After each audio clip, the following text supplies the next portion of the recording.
요한계시록 20장 11절에서 15절입니다.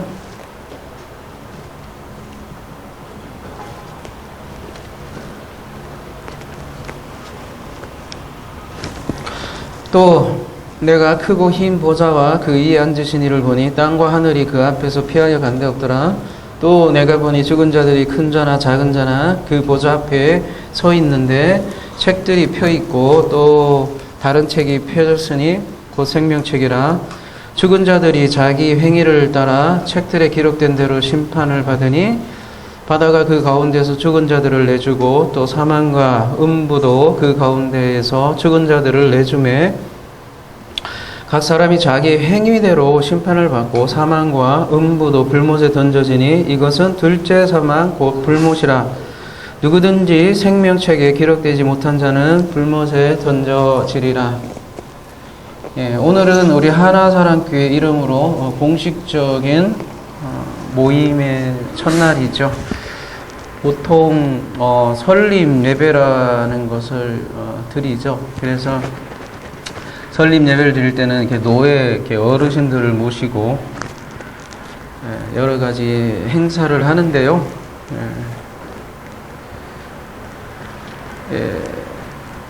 그러나 이 하나사랑교회는 제가 생각하는 하나사랑교회는 오늘 설립된 것이 아니라 이미 창세전에 이미 설립되었다고 저는 생각을 합니다. 왜냐하면 이 교회라는 것이 각각 창세전에 이미 부름받은 자들의 모임이기 때문이죠. 그러니까 각각 부름은 오늘 부른 것도 아니고 이미 여러분 창세전에 이미 한 사람 한 사람을 다 알고 계시고 이미 그때 부름받은 자들의 그 모임이 교회이기 때문이죠. 그래서 따로 저희는 설립 예배라는 것이 의미가 별로 없고요. 그냥 강해만 이어갈 뿐이죠. 그래서 이미 설립된 교회고요. 그래서 지난 우리가 계시록 강해 49번까지 했는데 이게 오늘 50번으로 이어가겠습니다. 제목은 백보자 심판입니다.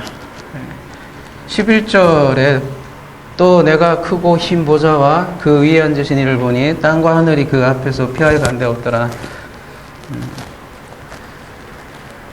소위 백보자 심판이라고 불려지는 본문이죠. 왜냐하면 11절에 뭐라고 되어 있습니까? 크고 흰 보좌와 그 위에 앉으신 자가 등장하기 때문이죠. 흰 보좌 위에 이렇게 앉으신 분이 어떤 책을 펴놓고 모든 죽은 자들을 이렇게 심판하는 장면으로 보여지죠. 그래서 흔히 백보자 심판하면 여러분들이 들어왔고 혹은 또 여러분이 심상적으로 떠오르는 장면이 어떤 장면입니까? 우린 대부분이 어떤 옥황상제 앞에 가서 어떤 심판받는 것처럼 본문을 대하죠. 근데 이 백보자 심판은 말 그대로 심판의 보좌인데요. 우리가 그동안 우리 심판에 대한 메시지를 그동안 많이 나눴잖아요. 죄에 대하여 하면, 의에 대하여 하면, 그래도 심판에 대하여 하면, 우리가 죄의 심판에 대해서 계속 강해를 이어왔잖아요.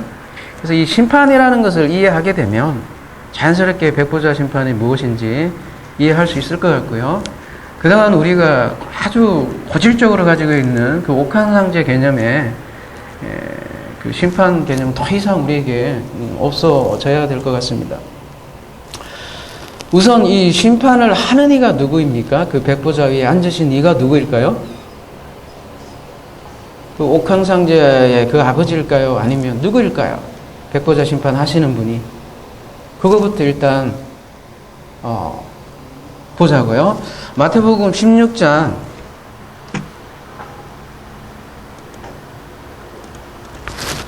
27절 한번 가보도록 해보겠습니다. 마태복음 16장 27절 인자가 아버지의 영광으로 그 천사들과 함께 오리니 그때에 각 사람이 행한 대로 갚으리라. 진실로 너희에게 이르노니 여기 서 있는 사람 중에 죽기 전에 인자가 그 왕권을 가지고 오는 것을 볼 자들도 있느니라 이렇게 되어 있습니다.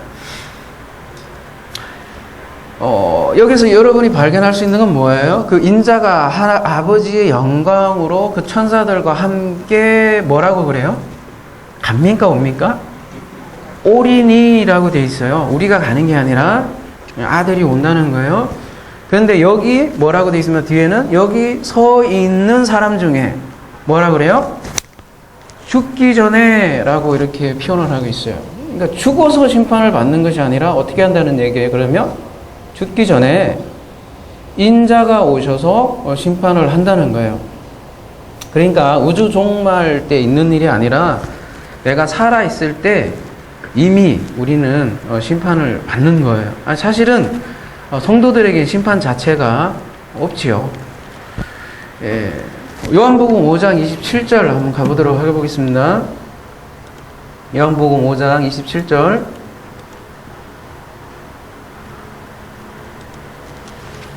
또 인자됨으로 말미암아 심판하는 권한을 주셨느니라. 이를 놀랍게 여기지 말라. 무덤 속에 있는 자가 다 그의 음성을 들을 때가 오나니 선한 일을 행한 자는 생명의 부활로 악한 일을 행하는 자는 심판의 부활로 나오리라. 빌립보서 2장 9절 가보도록 하겠습니다. 지금 심판을 누가 하느냐라는 거죠. 이름으로 하나님이 그를 지극히 높여 모든 이름 위에 뛰어난 이름을 주사, 물론 그는 예수 그리스도죠. 하늘에 있는 자들과 땅에 있는 자들과 땅 아래에 있는 자들로 모든 무릎을 예수의 이름에 무릎 꿇게, 이름에 꿇게 하시고 이렇게 되어 있죠. 그러니까 지금 백보자 심판의 주인공은 그리스도라는 거예요.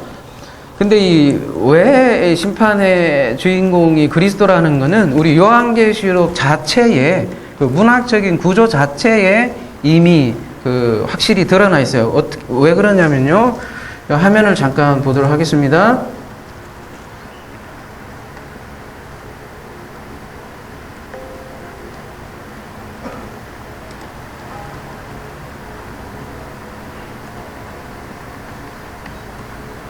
아이고, 어디 그동안 배운 거 쫙 나오네요? 아이고, 또 넘어가네. 자, 요 화면을 잠깐 보시면, 제가 지금 요한계시록 17장부터 22장 5절까지 어떤 문학적 구조를 여러분에게 지금 보여드리는 건데요. 이걸 우리가 흔히 키아스틱 구조라고 하죠. 이렇게 대꾸를 이루는 구정인데요. A하고 A-가 이렇게 대꾸가 되어 있고 B하고 B-가 같은 내용이라는 거예요.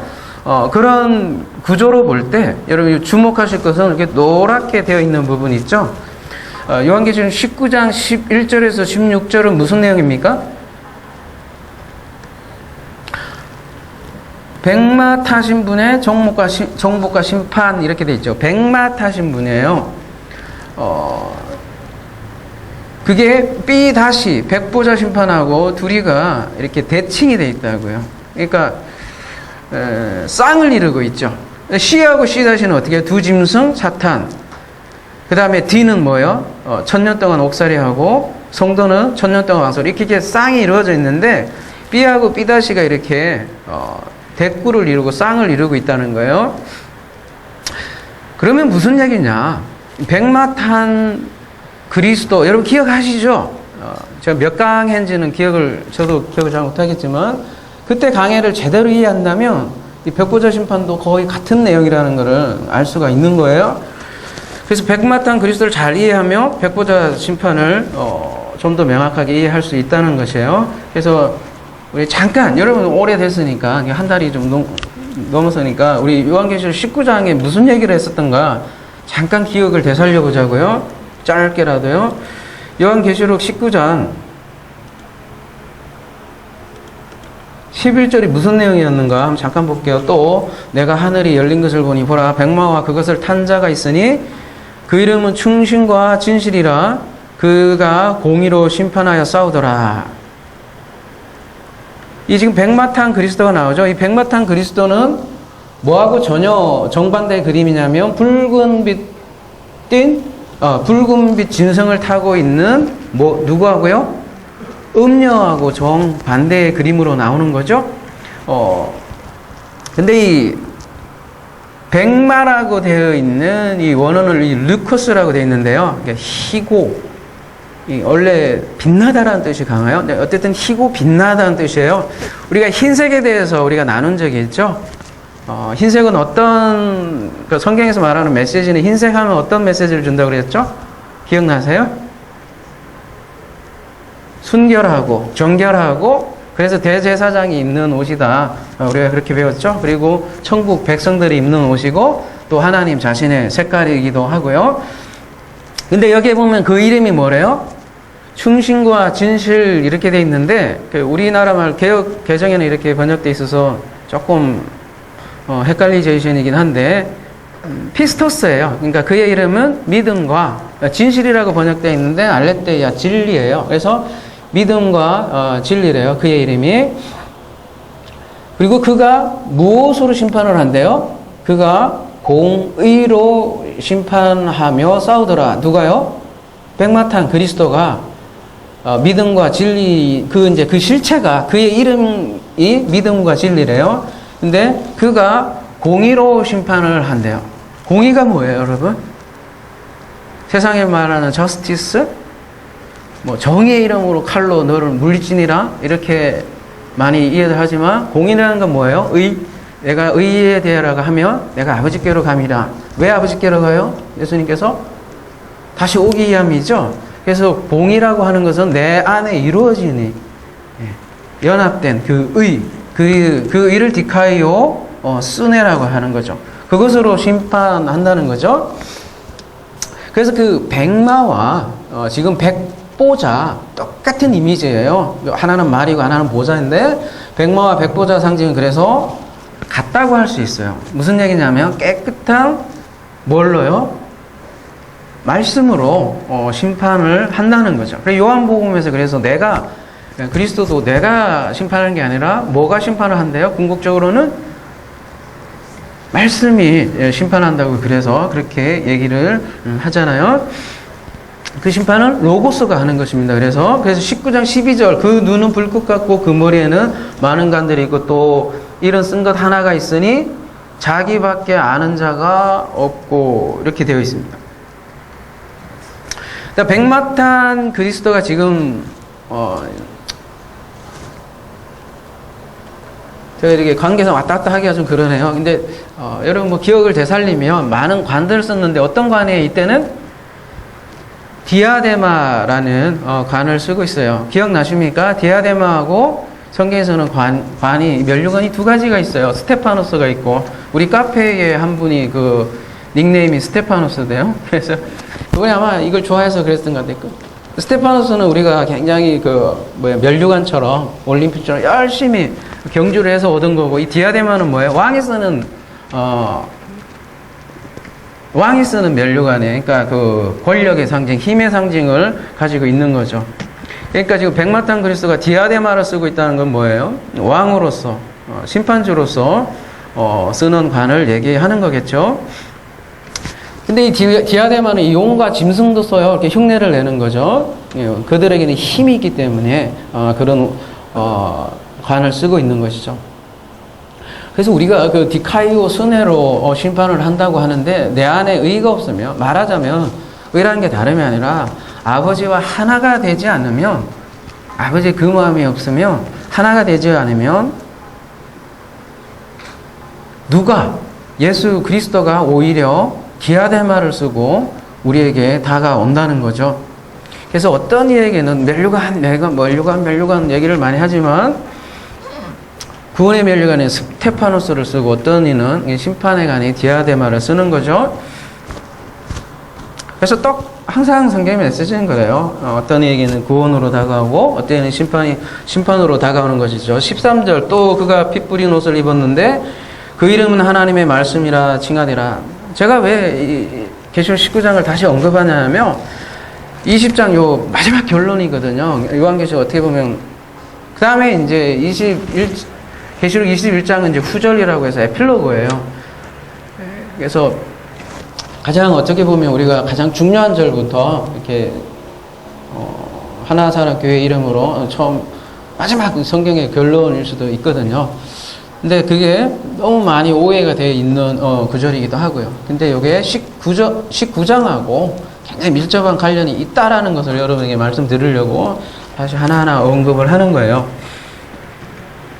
근데 이 백마탄 자의 이름을 뭐라고 그래요? 하나님의 말씀이라 칭하더라 이렇게 얘기하죠. 백마탄 자의 이름이 하나님의 말씀이래요. 그러니까 결국은 말씀으로 심판을 한다는 거예요.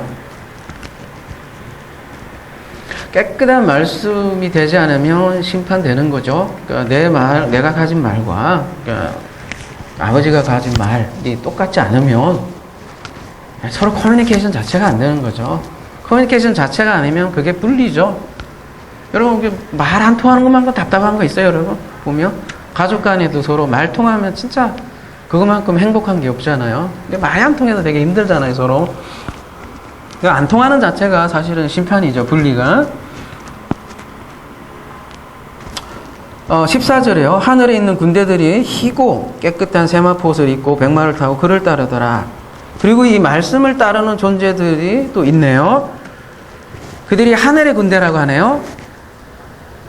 이 하늘의 군대를 뭐라 그래요? 말씀을 따르는 존재가 그 성경에서는 말씀들이다 이렇게 얘기를 하고 있죠. 근데 이 깨끗한 말씀들도 흰옷을 입고 흰말을 타고 똑같이 따르네요. 누구를요? 그리스도를요. 그래서 그들이 뭘 해요? 15절 그의 입에서 예리한 금이 나오니 그것으로 만국을 치겠고 친히 그들을 철장으로 다스리며 또 친히 하나님 곧 전능하신 이의 맹렬한 진내 포도주를 틀을 밟고. 그래서 그리스도는 말씀으로 심판을 하는 거죠. 근데 누구를 사용하냐면 성도들을 사용을 한다는 거예요. 이게 추상적으로 이루어지는 것이 아니라 심판이라는 것이 죽어서 가서 너 좌우로 정렬을 해서 너 이렇게 하는 게 아니라 지금 현재 우리에게 이루어지고 있고 그건 누굴 사용하느냐면 본인의 말을 가진 성도들을 사용을 한다는 거죠. 그래서 정리하자면 요한계시록 19장 11절에서 16절은 우주 종말 전에 그리스도가 짜잔 해서 계시록 19장이요 보복하는 그림으로 사람들이 많이 알고 있지만 그런 것이 아니라 그 성도를 통해서 말씀으로 각자의 그 자아를 죽이고 그리스도가 머리가 되는 교회로 만들어가는 장면이라고 이렇게 할 수 있습니다. 그러니까 중요한 것은 현재 일어나는 일을 기술을 하는 것이라는 것이죠. 이게 계시록 19장에 주는 메시지인데요. 요게 아까 대칭구조로 돼 있단 말이에요. 대칭구조로 돼 있으니까 대칭구조로 돼 있다는 건 둘이 짝이란 말이에요. 짝이라는 건 둘이 긴밀한 관계가 있다는 것이죠. 그러니까 요한계시록 20장은 백보자 심판도 궁극적으로 들어가면 같은 메시지라는 거죠. 그리고 거듭 말씀드리지만 계시록은 어디와 관련이 되어 있다고 그랬죠? 마태복음의 종말 강화와 아주 밀접한 관련이 있다고 계속 말씀을 드린 것 같습니다. 그래서 이 광경은 마태복음 25장 31절 이하의 말씀과 매우 유사한데요. 여러분 마태복음 기억이 이제 되살려 봅시다. 마태복음 25장에는 어떤 비유가 나오죠? 처음에는 열처녀 비유가 나오고 그 다음에 달란트 비유가 나오죠? 그리고 요한계시록 18장에는 여러분 기억나십니까? 어떤 내용이 있었죠? 장사꾼들이 망하는 모습으로 나왔죠? 그리고 19장은요, 요한계시록 19장은 한마디로 얘기하면 혼인잔치에 관한 얘기였죠? 그리고 나오는 것이 심판의 내용인데 지금 마태복음 23장부터 25장까지 문맥이 전부 다 여러분 가만히 하나하나씩 살펴보시면 죽어서 가는 것이 아니라 그리고 또 우주 종말이 말하는 것이 아니라는 거죠. 그래서 마태복음 25장 다시 한번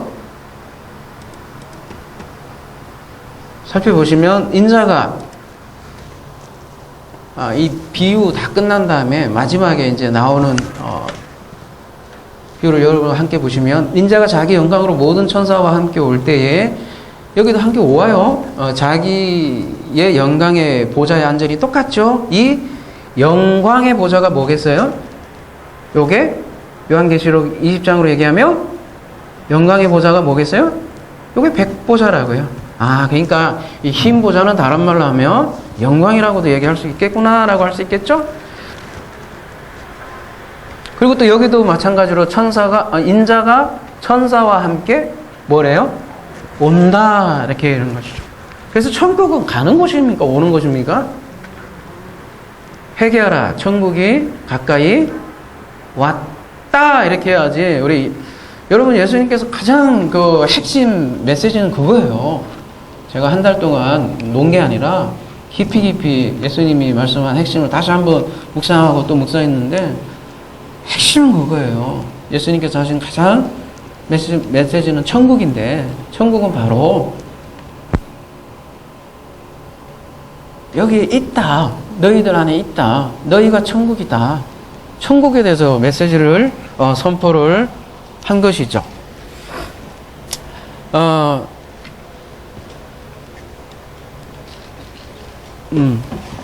들려요? 좀 작아진 것 같아서. 와서, 근데 지금 어디에 앉느냐고 하면, 보좌에 앉았다고 지금 얘기를 하고 있는 거예요. 보좌에 앉았다는 거는, 또 되나요? 재판관으로서, 심판관으로서 앉아 있는 거예요. 자, 32절 그래서, 모든 민족을 그 앞에 모으고 각각 구분하기를 목자가 양과 염소를 구분하는 것 같이 하여, 이렇게 돼 있네요. 그리고 양은 그 오른편에, 염소는 왼편에 두리라, 이렇게 얘기를 하고 있는데요. 여러분, 왜 양과 염소일까요? 염소가 못된 성질을 가지고 있어서 양은 온순하고요. 여러분, 왜 양과 염소를 성경에서는 굳이 이렇게 대비를 할까요? 양은 하얗고 염소는 시커매서요. 근데요, 가만히 공통점을 보면 둘 다 희생제물이에요. 근데 가만히 보면 가는 곳이 달라요. 여러분, 그 양은 죽여서 어디로 가요? 거꾸로 그러면 더 쉬운, 염소는요, 그 대속죄일에 죽이죠. 그리고 어디로 보내요? 염소 기억나세요? 광야로 보내버리죠. 예. 가는 곳이 틀려요. 양과 염소가. 그렇게 해서 이렇게 불리는 거죠. 하나는 서쪽으로 가고, 서쪽이 어디예요? 지성소잖아요. 양은 지성소에다가 피 뿌리고, 염소는 동쪽으로 가고 저기 광야로 간다 하잖아요. 그래서 동과 서가 멀다 이렇게 얘기를 하잖아요. 그래서 염소는 왼편에 두고 양은 오른편에 둔다 이렇게 표현을 하는 거고요. 34절, 그때 임금이 그 오른편에 있는 자들에게 이르되 내 아버지께 복받은 자들이여 나와 창세로부터 너희를 위하여 예비된 나라를 상속받으라. 여기도 나오죠. 뭐래요? 창세로부터 너희를 위하여 예비된 나라래요. 그래서 아까 저희가 설린 예배 뭐 이런 게 사실 의미 없다는 게 그런 의미예요. 이미 이 나라는요, 지금도 나라예요. 각자 한 사람 한 사람은 이미 이미 역사 이전에 우리는 한 존재. 그동안 뭐 복음과 종교와 복음에 대해서 여러분 잘 묵상을 했다면, 여러분이 과연 어떤 존재라는 것을 알게 된다면 이게 무슨 얘기인지 아실 거예요. 이미 창세로부터 이미 예배된 나라고, 교회는요 그때부터 한 존재라고요. 많은 사람들이 엄마하고 뭐 아빠하고 물리적으로 그렇게 했을 때 딱 태어나는 존재가 인간이라고 많은 진화론자들도 많이 생각하고 유물론자들은 그렇게 많이 생각하지만, 영혼이라는 영이라는 존재는 그렇게 호락호락하지 않아요. 예. 35절. 그건 뭐 다른 주제니까, 내가 줄일 때 너희가 먹을 것을 주었고 목마를 때에 마시게 하였고 나그네 되었을 때에 영접하였고 헐벗을 때 옷을 입혔고 병들을 때 돌보았고 옥에 갇혔을 때에 와서 보았느니라. 이에 의인들이 대답하여 이르되 주여 우리가 어느 때 주께서 줄인 것을 보고 음식을 대접하였으며 목마르신 걸 보고 마시게 하였나이까? 어느 때 나그네 되신 것을 보고 영접하였으며 헐벗으신 것을 보고 옷 입혔나이까? 어느 때 병드신 것이나 옥에 갇힌 것을 보고 가서 배웠나이까 하리니. 지금 의인들이 대답을 하는 건데 여러분 어떤 특징이 보이죠? 무슨 특징이 보여요? 모르죠. 자기가 한 일을. 희한하죠. 내가 어느 때에 줄인 것을 보고 내가 어느 때 나그네 되신 것을 보고 내가 어느 때 병든 것이나 옥에 갇힌 것을 보고 가서 배웠나니까 하니라. 이렇게 그러니까 자기가 어떤 행위자라고 한 그 행위자라고 생각도 안 한 거죠. 분명히 누군가를 도왔겠죠. 근데 어떤 자만심이 생겨서 나는 저 사람보다 낫다. 그러니까 나는 좀 도와야겠다. 뭐 아프니까 애들 보면 되게 불쌍하잖아요. 근데 그 불쌍함을 도울 때 사람들이 기본적으로 드는 속성이 그거예요. 그래도 나는 좀 괜찮지. 나는 줄만한 인간이지. 이렇게 생각하면서 은근히 그래도 나가 저보다 하여튼 낫다라는 생각을 가지고 많이 사람들을 돕는다는 거죠. 어쨌든 그 우월의식이 그 안에 배경에 깔려 있다는 거죠. 근데 여기에서 얘기하는 사람들은 그냥 살았을 뿐이에요. 아들의 존재로서. 근데 그냥 살았어요. 사는데 그게 도움을 주게 되어 있더라는 거예요. 그냥 존재로서의 삶. 그게 그래서 이제 마태복음 산상수 보면 그래서 왼손도 모르게 할 수 있는 유일한 방법이 뭐겠어요? 그냥 자기가 그냥 사는 거죠. 내가 이걸 해서 이렇게 계산하는 게 아니라 40절 임금이 대답하여 이르되 내가 진실로 너희에게 이르노니 너희가 여기 내 형제 중에 지극히 작은 자 하나에게 한 것이고 내게 한 것이라 하시고. 지금 41절에서 45절까지는 왼편에 있는 자들 이제 그 다음에 이어지기 때문에 이거 뭐 같은 내용이니까 그듭 다 읽기에는 시간으로 그렇고요. 자, 마지막에 46절 그들은 영벌에 의인들은 영생에 들어가리라 하시니라. 그리고 마태복음 드디어 25장도 종결되죠. 그리고 마태복음 26장으로 넘어가잖아요. 그리고 이제 다른 스토리가 나오잖아요. 자, 이게 그러니까 요한계시록 너무 대칭돼 있다고요. 요한계시록 20장이 하이라이트고 거기에 딱 끝맺음이 되고 요한계시록 21장은 에필로그라고. 그러니까 종말강하고 너무 닮아 있기 때문에 우리가 종말강화를 잘 이해할 필요가 있는 것이죠. 근데 우리가 여기가 한번 생각해 보아야 할 문제는 이제 양과 염소인데요. 성경에서 오른쪽은 이제 하나님 우편에 앉은 곳으로 묘사를 하잖아요. 반면에 왼쪽은 어떤 세력들을 주로 묘사를 하죠? 하나님을 대적하는 세력에 뭐 하필 우리 강도도에 보면 우편에 있는 강도가 있고 좌편에 있는 강도가 있잖아요. 그 중에 누가 나와 같이 낙원에 들어가리라 얘기가 돼요? 하필 우편이잖아요. 예, 근데 오늘 요 마태복음 25장의 본문의 심판의 기준이 뭡니까? 이게 잘 이해해야 될 것 같습니다. 예. 뭐예요? 형제 중에 뭐라 그래요? 지극히 작은 자 하나에게 한 것이 곧 누구에게 한 것이래요? 나가 누굽니까? 예수 그리스도죠? 무슨 말입니까? 지금 예수 그리스도는 일단 예수 그리스도 자신과 누구를요? 형제를 어떻게 생각하고 있는 거예요? 같은 아예 동일한 같은 존재로 보는 거죠. 그 중에서 가장 강조하기 위해서 지극히 작은 자를 또 언급을 한 거고요. 무슨 얘기냐? 모든 사람을 자기 자신으로 생각하는 거예요. 이게 제가 계속 얘기하는 한 생명으로 계속 얘기를 하잖아요.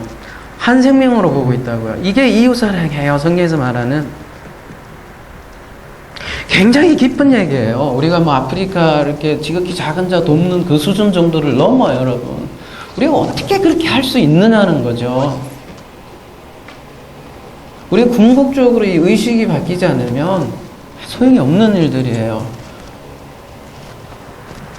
지극히 한 자라도 그 안에 뭐가 있냐면 하나님의 생명인, 한 생명인 영이 그 안에 씨로 담겨져 있어요. 하나님은 씨와 같다고 얘기하잖아요. 근데 그 씨가 자라지 못해서 싹이 나지 않아서 자라나지 않을 뿐이지 사람에게는 그 씨가 다 담겨 있는 거예요. 그 씨를 볼 수 아는 사람들은 그 지극히 작은 자도 똑같이 그 한 생명을 나와 똑같이 소유한 존재구나. 그걸 볼 줄 아는 게 이웃 사랑이죠. 모든 것이 거기에서 파생되는, 나머지는 다 파생되는 것이죠. 이것이 율법과 성령의 법이죠. 이거 율법과 다른 성령의 법이라고 합니다. 예수님은 계속 율법 사실은 폐기를 얘기했어요. 율법 완성 얘기를 많이 했지만 율법을 싸그리 폐기를 얘기하시고 대신에 폐기를 해야만 완성을 한다고. 그 완성의 법이 뭐라고 얘기한 거예요? 성령의 법. 그리고 사도 바울은 그래서 계속 성령의 법을 강조를 했죠. 그리고 그 성령의 법의 핵심은 뭐예요? 이웃 사랑이라는 거죠. 그리고 그 이웃 사랑으로 마지막 뭐를 한다는 얘기예요? 최후의 심판이 된다는 것이죠. 여러분, 이 이웃사랑은 내 몸을 불사르고 구제한다 이런 거 얘기하는 거야. 보다도 더 뭐라고 하죠? 더 깊어요. 그런 얘기 안 해요. 그런 거라면 고린도전서 13장에 몸을 불사르도 사랑이 없으면 왜 그런 얘기를 합니까? 이 사랑 자체가 하나님 자체이고요. 우리가 하나님의 그 그리스도의 영을 우리 안에, 그 그리스도의 영이 깨어나면요, 이걸 부활이라고 하잖아요. 그냥 알아요. 모든 영이 한 생명이구나. 그러니까 분리의식이 더 이상 없어지고, 그동안 쪼개서 본 파리사이라고 그러잖아요. 모든 걸 분리해서 분리한 그 율법주의자들부터 해방돼서 이제는 모든 것을 하나로 통일해서 보게 되는 것이죠. 그래서 우리가 하나사랑 공동체 아닙니까? 하나라는 게 그래서 굉장히 의미가 있는 것이죠. 그래서 사실은 다른 사람을 돕는 것은 누구를 돕는 거냐면 사실 자기 자신을 궁극적으로는 돕는 거예요. 그래서 사실은 모든 사람이 나예요. 그거를 우리가 거짓 나에서 탈피한 참나라고 하는 거예요. 수많은 사람들이 여러 가지 표현을 하지만 궁극적으로 깨달은 사람은 똑같은 얘기를 하더라고요. 그 사람 안에 있는 영 때문에 그 사람이 소중한 것이죠. 그래서 모든 사람은 한 생명이라는 거예요. 그래서 마태복음 25장은 개별성을 인정하지 않아요. 지극히 작은 자 한 개, 나에게 한 거래요. 너와 나가 같다라고 지금 예수님은 말씀을 하시는 거죠.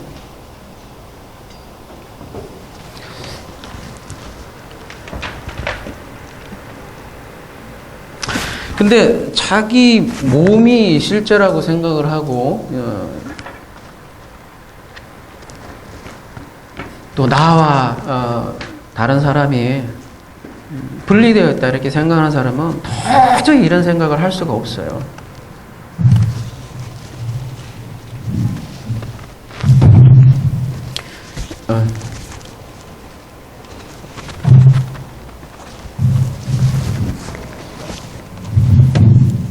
그래서 그 영이 영원한 거예요, 여러분. 우리 몸은 그 영을 담재하는 항아리예요. 깨지기 쉬운 항아리. 병에 걸리기도 쉽고요.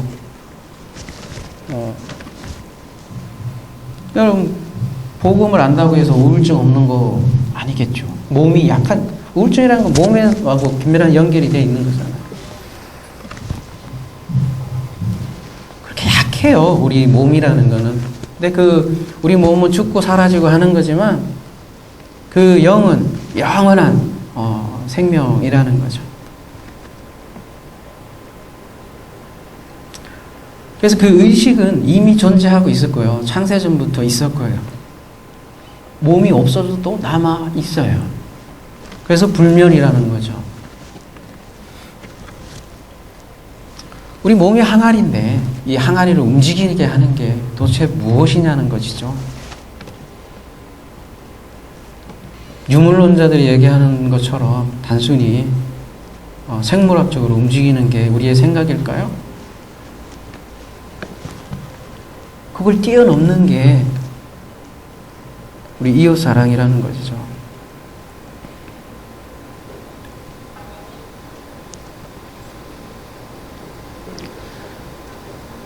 이걸 깨달아야만 우리가 탄생도 죽음도 없다는 걸 알게 돼요. 우리가 죽음, 탄생 이런 것들은 그냥 현상에 불과한 거죠. 그 현상 이면에 이거 깨달으면요 그냥 이 세상이 다 뭐라고 표현해야 되나요? 우리 성경에서는 옛 하늘과 옛 땅이 뭐라고 그래요? 사라진다고 하잖아요. 근데 아직 안 사라졌잖아요. 여러분 솔직히 생각을 해보자고요.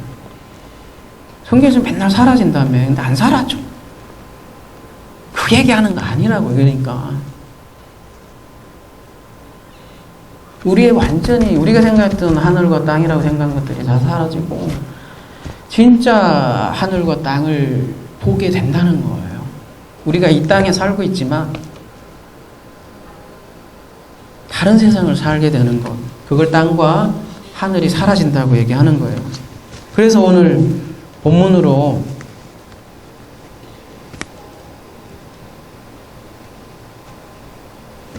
다시 돌아가 보면요.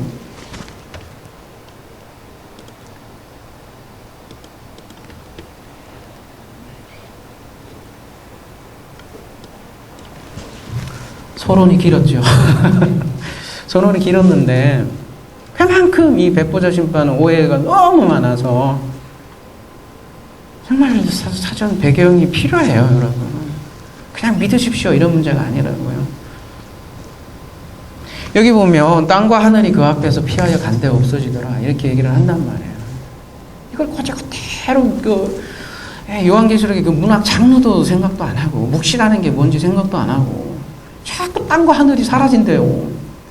그래갖고 오존층이 파괴되는 걸 당연하게 생각한다고요. 자꾸 이상하게 크리스찬들이 오히려 환경 파괴에 앞서. 희한해요 이번에. 하나님이 이 세상을 박살내야 끝나는 그런 걸로 생각한단 말이에요. 카페에도 올렸지만 다시 한번 이 하늘이 없어진다는 거, 그리고 BMW에서도 얘기를 했지만 뭐 처음 듣는 분도 계실 수 있으니까 베드로후서 3장 10절 보도록 하겠습니다.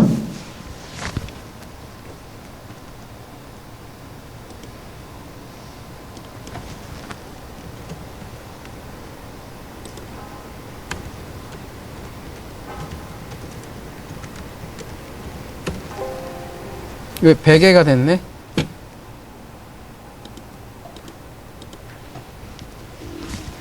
뭐라고 되어 있어요? 그러나 주의 날이 도둑같이 오리니 그날에는 하늘이 큰 소리로 떠나가고 물질이 뜨거운 불에 풀어지고 땅과 그 중에 있는 모든 일이 드러나리라. 그냥 보면 막 우주 붕괴 같죠? 그죠? 예. 여러분 근데 이거 마이크가 이래갖고 좀 녹음은 잘 된, 여러분 들려야죠? 녹음은 요거 저 찾습니다. 그러니까 체질이라고 돼 있으니까 영어로는 엘리멘트라고 돼 있어갖고 뭐 체질이다. 개혁개정에는 물질이라고 돼 있네요. 물질이 이렇게 뜨거운 불에 풀어지고 이러니까 그렇게 생각하기 쉽지만 그래서 원자, 밀입자 뭐 이런 쪽으로 생각할지 모르지만 그 당시에 원자, 밀입자 알지도 못했어요. 그 원자 아는 언제예요? 우리 여기 공학 아무튼 그래요. 그 당시에는 그런 개념도 없었어요. 원자, 밀입자. 스토이케이온은 성경의 용례가 굉장히 중요한데요. 보시면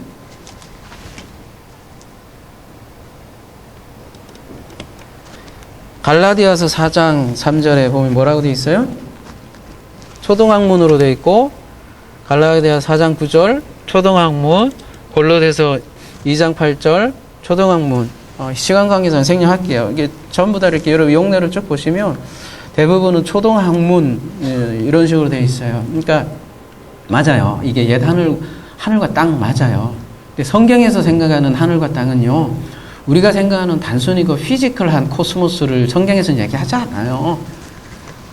성경에서 말하는 하늘과 땅은 그야말로 하나님이 하늘, 그냥 하나님이에요. 그러니까 하나님이 근데 우리를 뭘로 다스리냐 하면 율법이라고 얘기하잖아요. 근데 성경에서는 그걸 옛 언약이라고 합니다. 그걸 대표하는 게 성전이에요. 그래서 성전이 만약에 붕괴돼 버리면 하나님이 그냥 다스리는 나라가 사라져 버리는 거예요. 쉽게 해서 유대주의가 붕괴돼 버리는 거죠. 그게 가시적으로 역사적으로 나타난 게 성전의 붕괴였죠. 성전은 유대인들에게는 하늘이었다니까요. 그 자체로 하늘이에요. 지금 기독교에서 예배당을 성전으로 생각하는 것보다도 더 100배는 더. 그러니 그들이 AD 70년에 로마군이 티투스 장군이죠. 당당하게 지성소 갔는데 아무 반응이 없을 때 유대인들은 그 배신감이 어떻겠어요? 그 지성소 들어갈 때 팍 때려갖고 번개라도 내려칠 줄 알았는데 그냥 다 금을 다 뜯어간 거예요. 얼마나 하늘이 무너졌겠어요. 그런 개념이라고요.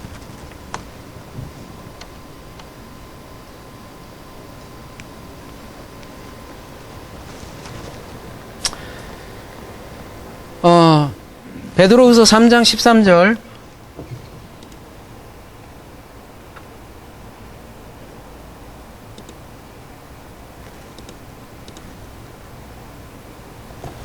우리는 그의 약속대로 의가 있는 곳인 새하늘과 새 땅을 바라보도다 이렇게 얘기되어 있잖아요. 근데 이게 이미 이사야서에서 나와요. 이사야서 65장 17절 가볼게요.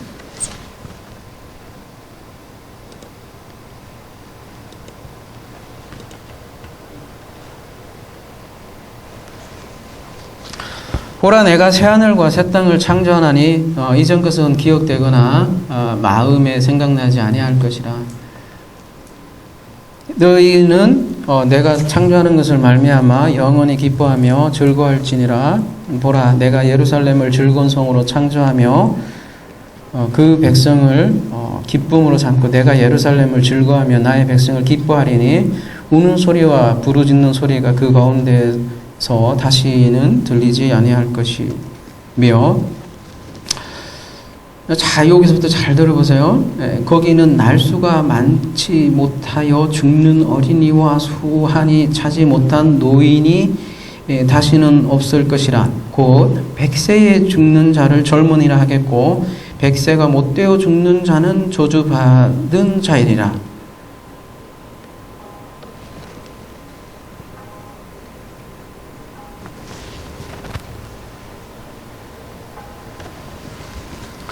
그들이 건축한 데에 22절로 넘어갈게요. 타인이 살지 아니할 것이며 그들이 심은 것을 타인이 먹지 아니하리니 이는 내 백성의 소환이 뭐래요?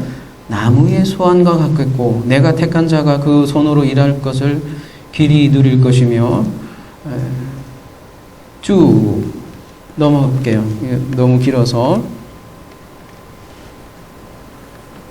여러분 잘 보시면요.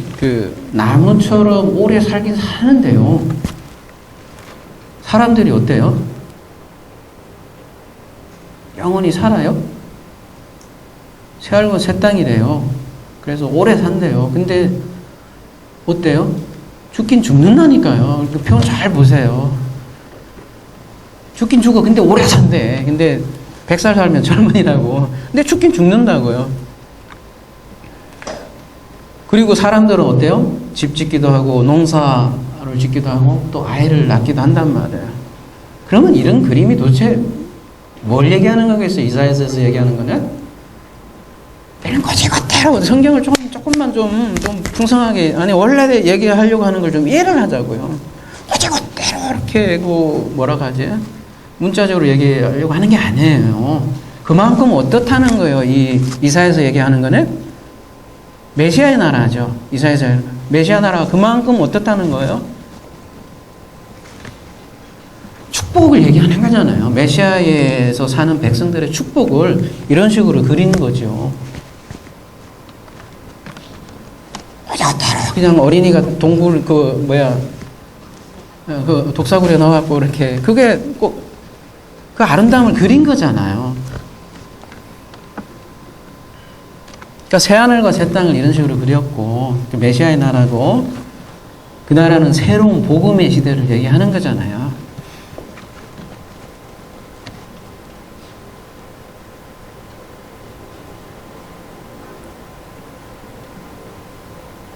그래서 성경은 항상 옛 창조, 새 창조, 옛 창조, 새 창조 항상 이렇게 얘기를 하잖아요. 그 새 창조를 지금 그리는 것이잖아요. 이걸 모르면 어떻게 돼요? 아, 이렇게 그 세상에는 수명이 굉장히 긴 나라구나. 그렇게 생각을 해서 어떻게 해요? 또 인간은 뭘 시도를 해요?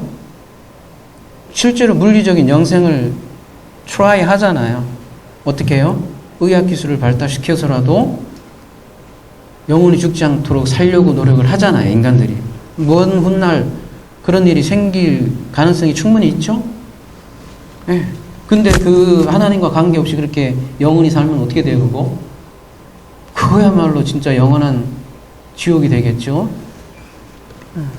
유토피아 만들려고 한다는 거예요. 이걸 잘못 이해하면. 근데 이사야서 얘기하는 거는 그런 것이 아니라는 것이죠. 그리고 그 메시아의 나라가 예수님께서 오셔서 정확하게 짚어줬기 때문에 이제 우리가 확실히 아는 거죠.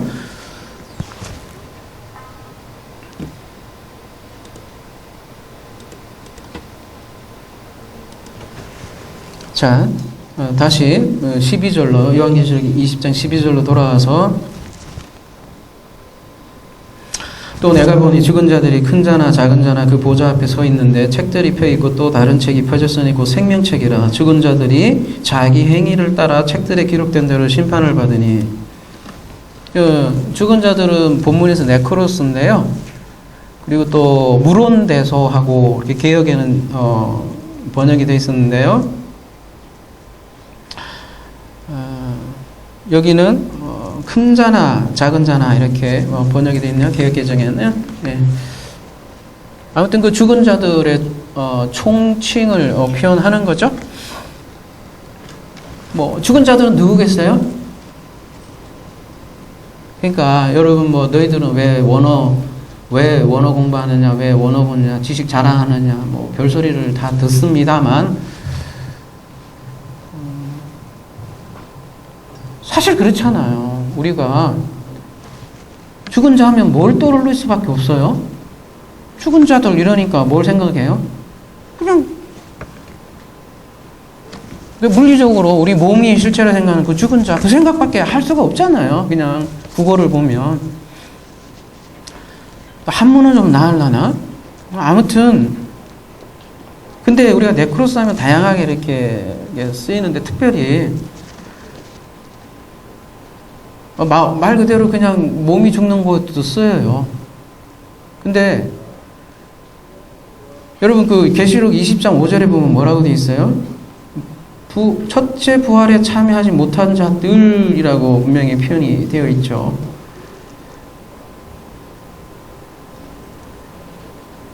첫째 부활 이미 다뤘지만 쉽게 얘기해서 거듭나지 못한 자들은 죽은 자들이라는 거예요, 성경에서는. 그러니까 죽은 자는 죽은 자들이 장사하게 냅두고 쫓아오라 이렇게 얘기하잖아요. 죽은 자가 어떻게 죽은 자를 장사를 해요? 피지컬리 죽음이라면. 그러니까 예수님께서 얘기하는 죽음은 실질적으로 피지컬 죽음을 얘기하는 게 아니겠죠.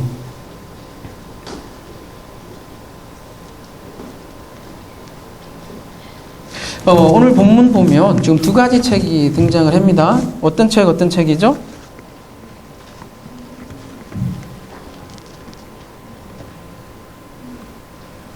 하나는 책들이고요.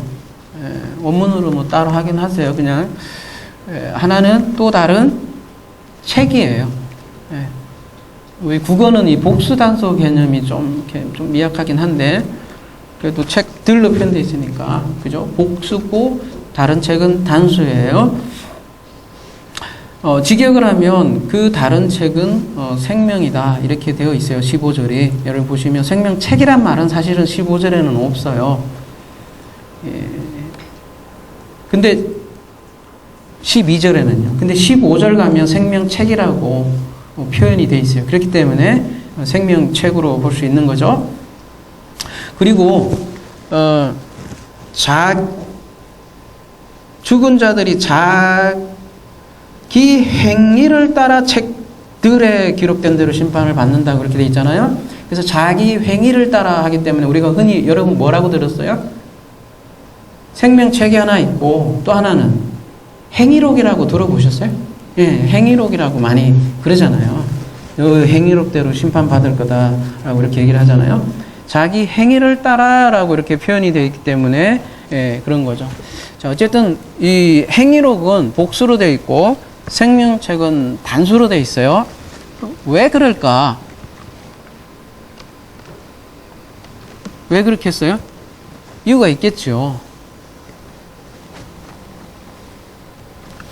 그래서 이제 생명책이라는 게 좀 이해가 필요한 거죠. 그래서 많은 사람들이 이게 이제 생명책도 우리가 많이 다뤘지만 이 옥황상제 아까 그 개념으로 딱 생명책이 있고 살생부처럼 생각을 해놓고 여기에 기록이 있나 없나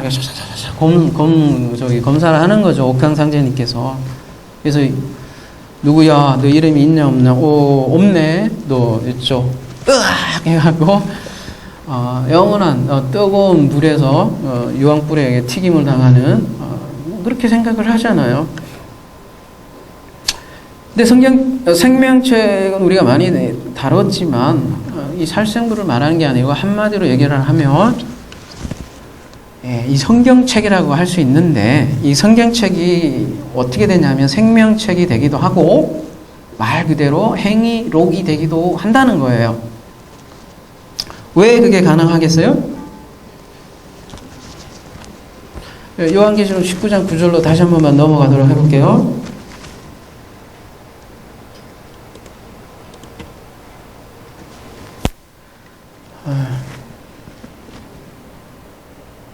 천사가 내게 말하기를 기록하라. 어린 양의 혼인잔치에 청함을 받은 자들은 복이 있나니.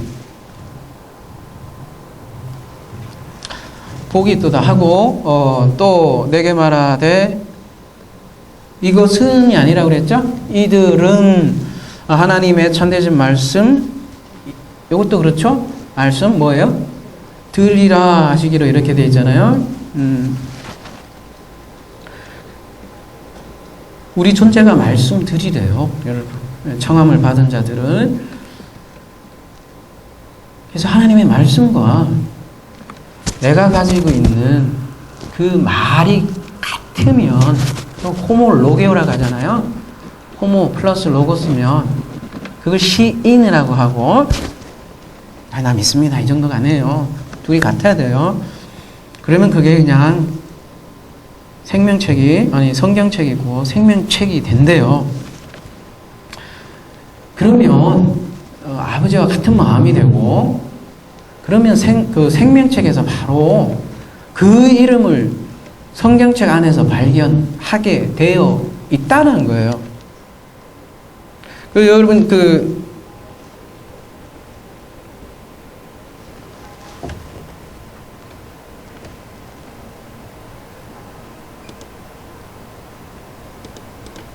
다시 넘어와서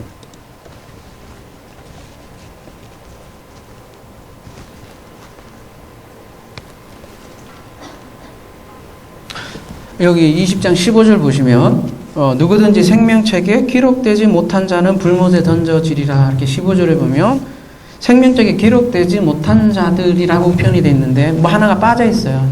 여러분 노트북으로 원어 보시는 분은 뭐가 빠져 있죠? 기록된 것을 휴리스코 하지 못하면 발견하지 못하면, 이게 휴리스코라는 단어가 하나 좀 빠져 있어요. 좀 안타깝긴 해요. 발견하는 거예요. 생명책에서. 자기가 발견하는 거예요. 여긴 근데 누구든지 생명책에 기록되지 못한 자 이렇게 돼 있잖아요. 이거 한번 같이 볼게요.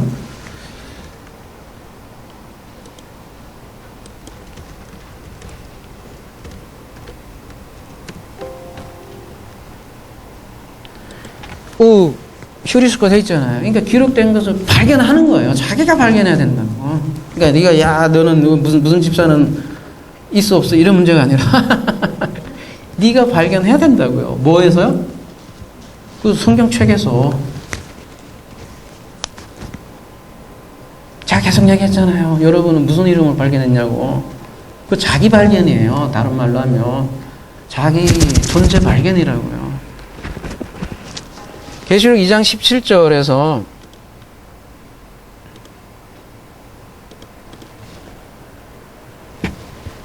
귀 있는 자는 성령이 교회들에게 하신 말씀을 들을지어다. 귀 있는 자는 제발 성령이 교회들에게 하신 말씀을 들으래요. 에? 여기는 그에게는 내가 감추었던 만나를 주고 흰 돌을 줄 터인데 그 돌 위에 새 이름을 기록한 것이 있나니 받는 자밖에는 그 이름을 알 사람이 없느니라. 왜 이런 얘기를 하겠어요?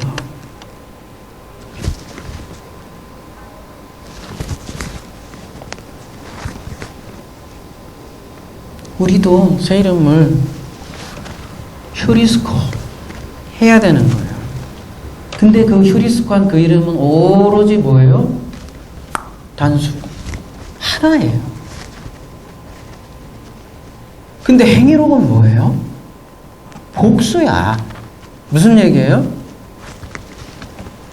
전부 다 자기,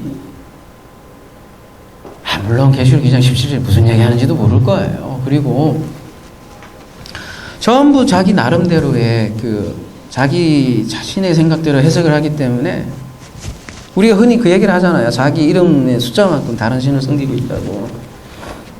마찬가지예요. 성경책에서 절대로 그 단서 이름을 찾지 못해요.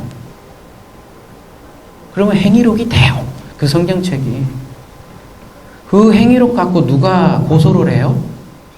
모세가 고소한다고 요한복음에 얘기하고 있지만 성경책이 고소하는 사탄이 되어버린다니까요. 고소자가 되는 거예요.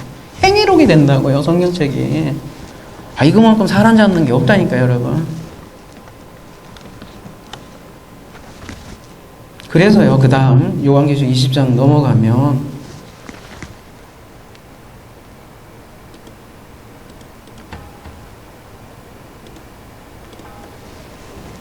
이 말씀이 그 말씀이에요. 죽은 자들이에요. 산 자들은 해당도 없어요. 죽은 자들이 뭘 따라요? 자기 행위를 따라 행위록으로 기록된 대로 심판을 받는 거예요. 첫째 부활에 참여하지 않은 자들은 뭘 따라? 자기가 그렇게 행위를 중요시했으니까 중요시한 것대로 그대로 상을 준다고요.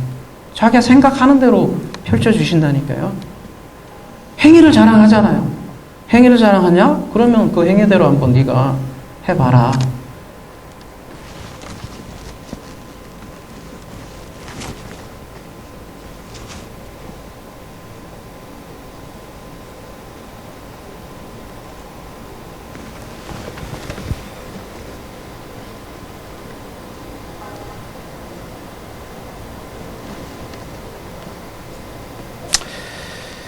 저기 요한복음 5장 29절 한번 가볼게요.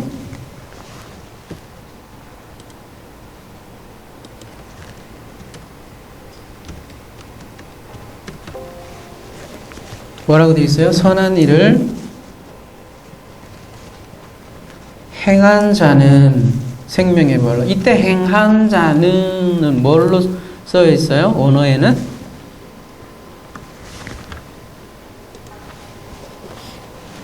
호이에요 하고 악한 일을 행한 자는 뭘로 쓰고 있어요?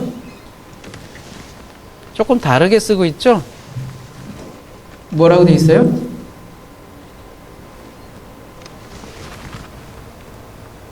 여러분 생소하니까 그러면 제가 이렇게 읽을 수 있도록 이렇게 찍어드릴게요. 뭐라고 돼 있어요?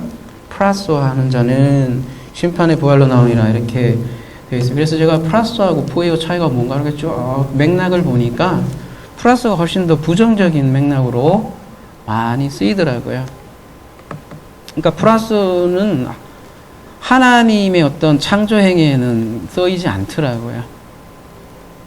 그러니까 포이에오는 하나님의 행하심, 하나님의 일을 하는 데만이 사용되고요. 악한 일은 뭐가요?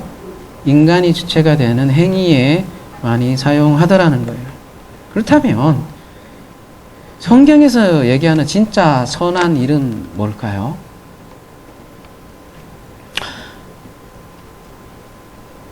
사도행전 10장 38절 한번 가보도록 하겠습니다.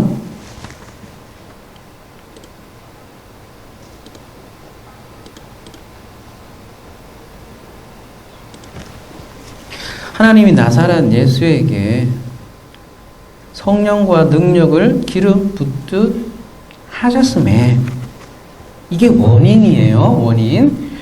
그가 두루 다니시며 선한 일을 그래서 했대요. 행하시고 그리고 그 선한 일을 한 내용이 뭐냐면 뭐래요? 마귀에게 눌린 모든 사람을 고쳤으니 이는 뭐래요? 원인이에요. 또 하나님이 함께 하셨음이니라. 그러니까 원인과 내용과 결과가 같이 들어가 있는데 원인이 뭐라는 거예요? 선한 일의 원인이? 한마디로 얘기하면 성령, 영이 그 안에 기름 부었듯이 부어주니까 선한 일을 하는 거래요. 근데 그 선한 일이 뭐래요? 마귀에게 눌린 자들을 해방시켜주는 거예요. 여러분 이거만큼 큰 거 없어요. 여러분도 마귀에게 눌린 자를 해방시켜 줘야 돼요. 마귀에 대해서는 뭐 수십 번 얘기했으니까 여러분 사탄이 실제라는 거 그런 거 보시면 되죠. 빌립보서 1장 6절이요. 여러분이 잘 아시는 말씀인데요.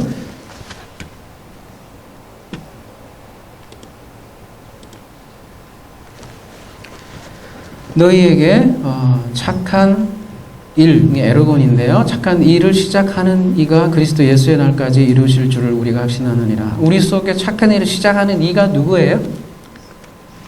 하나님이라고 이렇게 돼 있잖아요. 그러니까 성경에서 말하는 착한 일은 뭐라는 얘기예요? 착한 일이 누구에 의해서 발동이 된다는 거예요? 기동이 된다는 거예요? 원인이 된다는 거예요? 네. 하나님이요. 그러니까 하나님이 근데 구체적으로 어떻게 일하시냐? 영으로. 그 우주의 근원은 되시는 아버지가 우리에게 영을 선물로 주셔서 그 영이 부활돼서 싹이 트서 나는 사람들, 그죠? 좋은 밭에 떨어져서 열매를 맺는 거잖아요? 성경에서 말하는 선한 일은 이게 그래서 우리 사람의 행함도 아니에요. 그리스도의 일하심이라는 거예요. 근데 사람들이 생각하는 건 뭐냐면 자기가 일한다고 생각하는 거죠. 그거를 신학적으로 좀 유식하게 얘기하면 은혜 언약, 행위 언약이라고 하죠. 들어보셨죠? 불교에는 뭐라고 그래요? 그 행위 언약을? 카르마라고 하죠. 카르마. 안에 카르마에 빠져 있는 거죠, 그러면. 못 헤어나죠.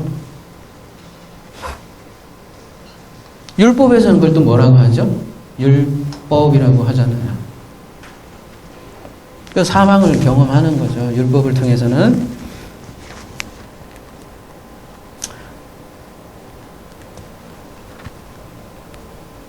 사망이에요. 율법의 제사상 사망이에요. 근데 이 생명책에 기록된 자들은 뭐예요? 그리스도의 믿음으로 이미 심판을 어때요? 면했고 요한복음에서 얘기하잖아요. 이미. 이 다른 책들에 기록된 자들은 뭐예요? 뭘로 심판을 받는다는 거예요? 각자 자기의 행위대로.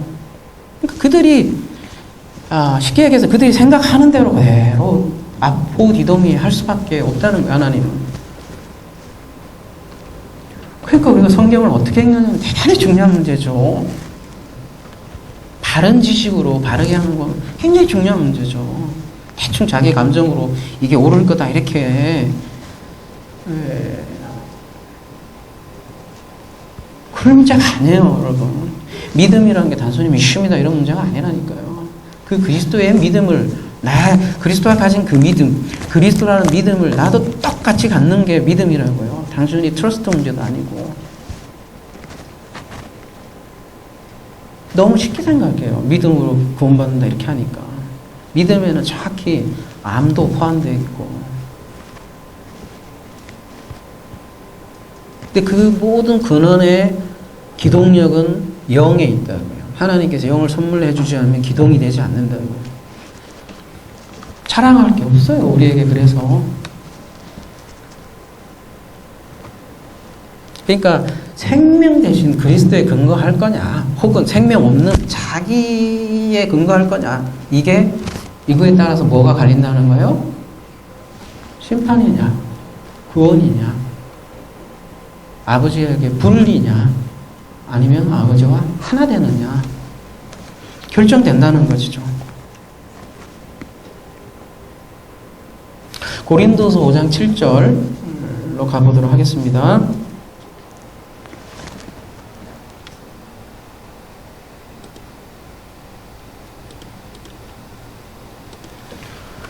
이는 우리가 믿음으로 행하고 보는 것으로 행하지 아니함이로다. 여기는 믿음이 보이는 거다고 이렇게 반대로 이렇게 표현이 되어 있죠. 보이는 것으로 주장하는 사람들은 행위록대로 심판을 받는 것이죠. 그러니까 결국은 백보자 심판에서 행위대로 심판을 받는 자들은 그 대상이 누구라는 거예요? 네크로스들이에요. 이미 심판이에요, 사실은. 그러니까 첫째 부활에 참여한 성도는 이미 심판과 상관이 없어요. 여러분, 그 법을 조금만 아는 사람은 일사부재리 원칙이라는 게 있어요. 또 심판하지 않는다고요. 많은 사람들이 있는데 또 이렇게 생각해. 백보자 심판대로 가서 심판을 받는데 각자 내 행위대로 심판을 받는다고 생각을 하니까 뭘 얘기해요? 상급론을 얘기하잖아. 또 그 가서 자기 행위대로 심판을 받으니까 불신자들은 그래, 영원한 지옥불에 떨어지고, 성도들은 뭐래요? 자기가 열심히 전도하고 그 봉사한 대로 뭘 받는다고 그래요? 상급을 받는다고 생각하잖아요. 참 희한해요. 희한해. 그래서 여러분, 내가 본 천국이라는 책 읽어보셨어요?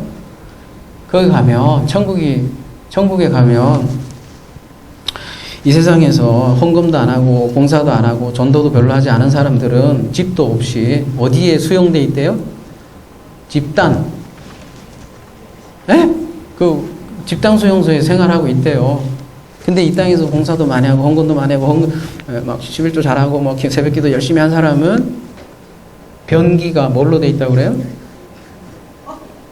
여러분, 저 책 보세요. 변기가 금으로 돼 있대요. 근데 여러분, 그 금으로 된 변기에 화장실에서 한번 큰일 보신 적 있어요? 없지요. 우리가 가난한 사람들이. 근데 실제로 한번 봐보세요. 예전에 후세인이 그 변기에다 금으로 했대요, 실제로. 근데 너무 차서 치질에 걸릴까봐 다시 바꿨대요. 치질 걸려요, 여러분. 욕망이죠. 천국을 이렇게 상급론으로 해서 봉사하는 사람들은 집단 수용당하고, 그게 천국입니까? 마태복음 25장에 지극히 작은 자도 나에게 한 일이고 모든 것을 똑같이 생각하는 게 천국인데, 천국 가서, 이 세상에서도 지금 못 산 것도 억울해 죽겠고 이게 차별받아서 죽겠는데 천국 가서 더 차별을 받는다는 게, 그게 천국이에요? 욕망이에요. 그런 상급론을 얘기하는 사람들은 욕망. 자기 욕망의 투사대로 천국을 갔다 오는 거예요. 천국이 다 달라.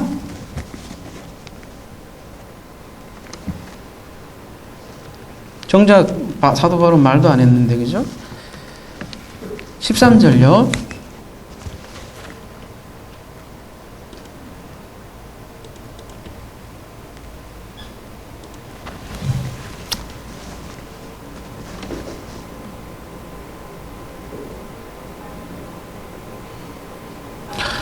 바다가 그 가운데서 죽은 자들을 내주고 또 사망과 음부도 그 가운데서 죽은 자들을 내주매 각 사람이 자기 행위대로 심판을 받고.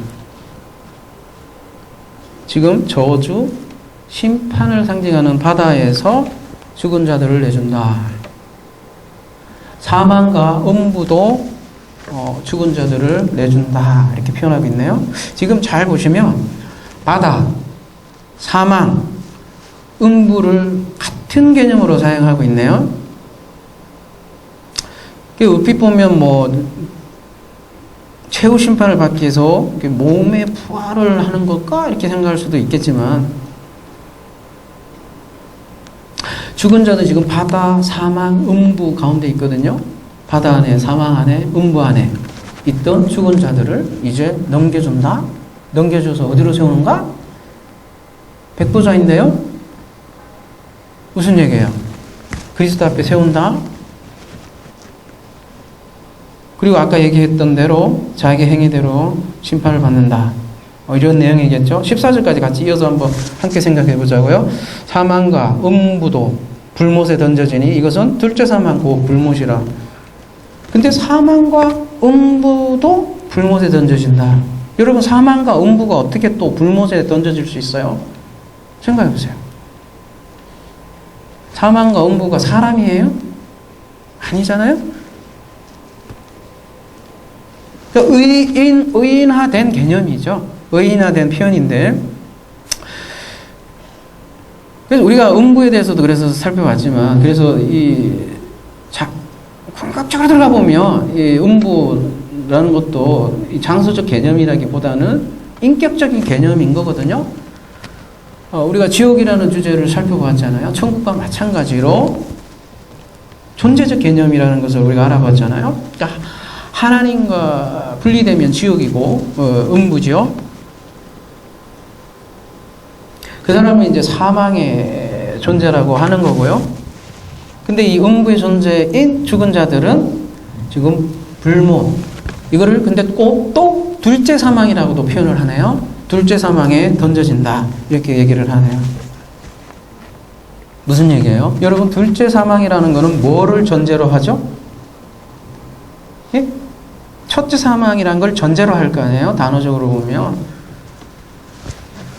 자, 한 번 태어나면 이런 말이 있어요. 한 번 태어나면 두 번 죽고. 혹시 들어보셨어요? 두 번 태어나면 한 번 죽는다. 이런 말 들어본 적 있어요? 지금 들으세요. 두 번 태어나면 한 번 죽는단 말이 있어요. 거듭나면. 사람은 누구나 사망의 상태에서 태어나잖아요. 그러면 한 번 사망의 상태로 태어나는 거죠. 그런데 그리스도의 영으로 부활한 사람, 그러니까 그리스도의 영이 나에게 임한, 그러니까 여러 가지 표현할 수 있어요. 영이 싹 트고 자란 사람, 영을 받았다라고도 할 수 있고, 어쨌든 그게 사망에서 생명으로 이렇게 옮겨지잖아요. 그런 사람은 더 이상 뭐가 없다는 거예요? 둘째 사망이 없다는 거예요. 생명으로 거듭났기 때문이죠, 이미. 그러니까 둘째 사망은 아까 여러분 요한복음 5장 24절 한번 가보도록 하겠습니다.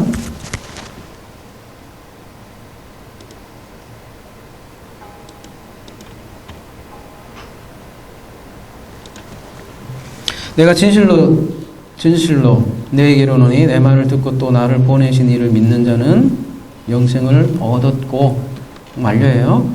심판에 이르지 아니하니 사망에서 생명으로 이미 어떻게 해요? 옮겼다. 이렇게 얘기하죠.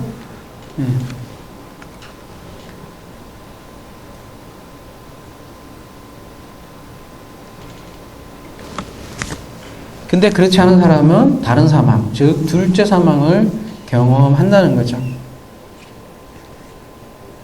그러니까 사망을 통해 생명을 알라고 했는데 알지 못하면 둘째 사망에 집어넣겠다는 얘기예요. 그거를 요한복음 5장 29절에는 뭐래요? 지금 요한복음 5장 29절 아까 읽었잖아요. 기억나세요? 심판의 부활이라고 그래요. 심판의 부활. 그거를요, 둘째 사망에 집어넣겠다는 것이요. 근데 그러면 왜 불못이라는 표현을 썼을까요? 둘째 사망 리꼬르 불못. 불못하니까 감자튀김처럼 튀겨진다는 거예요? 왜요? 왜 그렇게 썼어요? 마태복음에도 그런 얘기 많이 하잖아요. 풀무불에 집으니까 이를 갈리라 이렇게 얘기하잖아요. 뭐예요? 그만큼 어떻다는 거예요? 고통스럽다는 거잖아요. 아니 말 그대로 튀기면 한다는 게 아니잖아요. 근데 왜 사람들은 그렇게 할까? 지옥을 희한해. 희한한 게 아니라 내가 옛날에 그랬어요. 어릴 때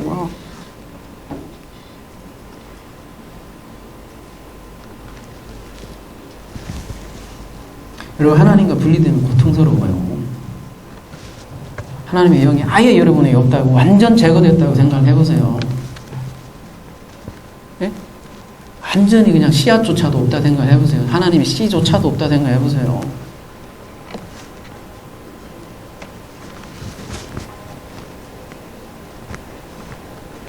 그 분리의 고통을 불못으로 표현을 한 것이죠. 고통의 표현인 거예요. 하나님과 분리된 그 인생 자체를. 창세기 강해 때도 그래서 말씀드렸지만 인생은 지옥으로부터 출발을 하는 거예요. 그래서 지옥, 창세기 1장 2절 어둠부터 출발을 하는 거고. 근데 그 사망 지옥으로부터 생명을 얻게 하는 거죠. 그 생명을 알면 생명책이 되는 거고, 그 생명책에서 뭘 발견한다고요? 이름. 추상적으로는 자기의 참나, 참존재. 제가 얼라라까지 표현했지만, 말의 뉘앙스가 얼라, 진나, 영화, 수많은 표현을 하든 어쨌든 세 사람, 수많은 표현을 하든지 어쨌든 자기의 진짜 존재를 발견하죠.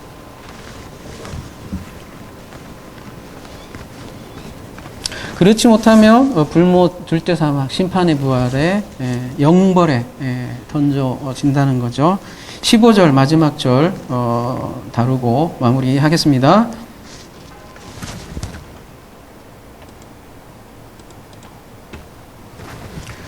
누구든지 생명책에 기록되지 못한 자는 불못에 던져지니라. 아까도 말씀드렸지만 이 휴리스코가 빠져 있어요. 그러니까 휴리스코 하셔야 돼요. 어디에서요? 생명책에서. 그러니까 지금 여러분의 성경책이 뭐가 되어야 돼요? 반드시 생명책으로 되어 있어야 하고, 생명책으로 당근되어 있으면 그 생명책에서 당근 찾았을 것이고,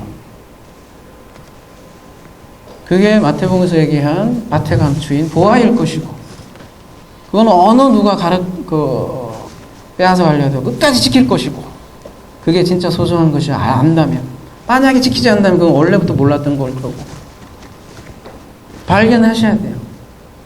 구하라 그러면 주실 것이고, 찾아라 그러면 찾아야 돼요. 그 휴리스코 찾으셔야 됩니다. 그 이름.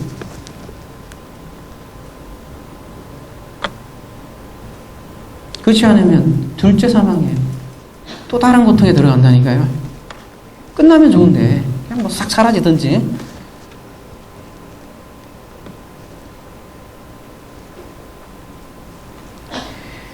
요한복음 5장 24절 다시 한번 읽어드릴게요. 내가 진실로 너희에게로는. 굉장히 강조하는 거잖아요. 내 말을 듣고, 예수님 말씀 듣고 또 나를 보내시를 믿는 자는 영생을 얻었고 심판에 이르지 않으니 사망에서 생명으로 옮겼느니라. 사망에서 생명으로 옮겼다라고 얘기를 합니다. 누구에게요? 내 말을 듣고 나를 보내신 이를 그리스도의 믿음으로 믿는 자는. 그리고 25절에 요한복음 5장 25절 진실로 너희에게 이르노니 죽은 자들이 하나님의 음성을 들을 때가 오나니. 죽은 자들이래요, 분명히. 근데 곧 이때나 지금 now 듣는 자는 살아나리라. 살아난대요. 지금 부산행 그 영화를 봤지만 걔네들이 하는 그런 강시들이 살아나는 게 아니라 지금 죽은 자들이 살아난다는 거예요. 그래서 지금 못 들으면 안 된다는 거예요. 지금 휴리스코 하지 않으면 안 된다는 거죠. 그래서 은혜 받을 때는 언제라는 거예요? now. 우리는 언제 죽을지 몰라요. 내가 여기 나가서 언제 줄지 모른다고요. now. 지금이 중요하다고요. 예수님께서 계속 그 말씀밖에 안 했어요. 회개하라. Now. 지금 천국이 가까이 왔다. 이렇게 얘기를 하는 것이죠. 여러분, 불교에서는 카르마 해갖고 억급의 세월을 자꾸 얘기하잖아요. 그러니까 게을러 터졌잖아요. 다음 생에서도 뭐 깨닫겠지. 인도인들이 그래서 얼마나 다 돼요. 예수님 그렇게 얘기하셨어요. Now. 회개하라.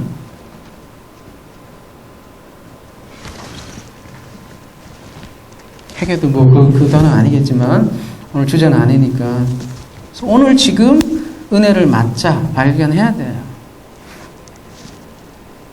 여러분 지금 맞자 하지 못하면요 억급의 세월을 줘보세요. 10억 년을 줘봐요.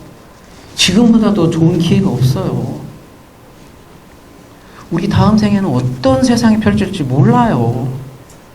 우리가 지금 각박하고 지금 예수 믿기 어려운 시대라고 얘기하잖아요. 더 힘들지도 몰라요. 지금이에요.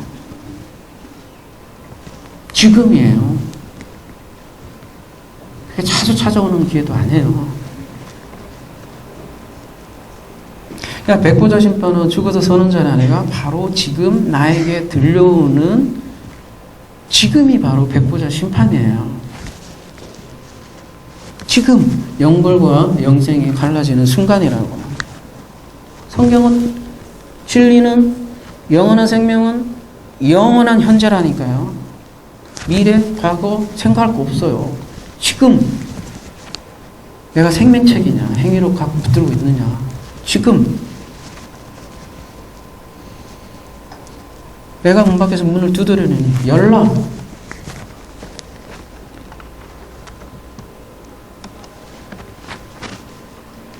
바로 지금 듣는 자는 살아난다는 거예요. 살아난 자들은 또 알아요. 들리기 시작하고 그 영이 움직이기 시작을 해요. 그렇게 보이기 시작해요. 온 삶이 통째로 뒤바뀌게 되는 옛 하늘과 옛 땅이 사라지는 경험을 하게 되어 있어요. 그게 무슨 얘기인지 성경이 그래서 이런 얘기를 하는구나. 다시 보이게 되는 거죠. 이러한 새하늘과 새 땅 다음 주부터 펼쳐질 텐데요. 다음 주 갈 거 없이 지금 여러분 모두에게 그리고 저에게 이루어지기를 간절히 기도합니다. 바로 마치겠습니다. 아까 찬양되니까